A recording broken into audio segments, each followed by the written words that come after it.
Ginoo tungod kay atong before gamay pa jud kayo to kong anak kanang 6 years old to akong anak nag-anhi dire nga anhi may atin may Thanksgiving dire nya karon unsa nang pila ka tuig na dayon pasalamat ko sa Ginoo tungod kay gi-prosper glory to glory gi-prosper ang simbahan uban ninyo unya sa una dito di ko kabalo ato dapat ang simbahan dito sa kilid dito may adto dito then karon congratulations sa iyong tanan niya tanang basta kanang happy kaiming tanan kay balag daling kamot gyud ni wala man ni gadaho makaanhi mi dire pero nagana pag-announce ni pastora dito itong last Sunday nga Thanksgiving dire nya naulahi mig kuan naulahi mig panguli adto mi ni pastora kay napo koy tuyo niya unya ni ana ko ni pastora nga ana pastora kanang kuyoga mi dito sa Thanksgiving sa Patag. O wala man dyan na si pastora nagtubili nga pukuyog mi dire. Sige, ingna sila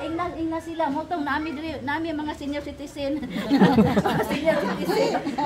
Na uban mi dayon. Rejoice among heart kay kanang gi-bless mo maayo sa Ginoo. Giyon sa pag-bless ang tibanga church, gi-bless pod mo dire.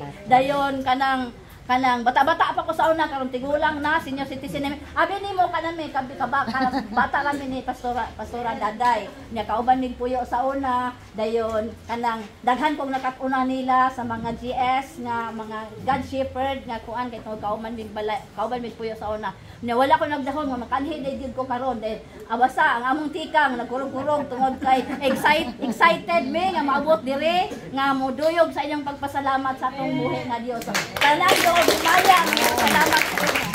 Amen. Hallelujah. Ito pa yung palangpakan. Itong buhay ng Diyos.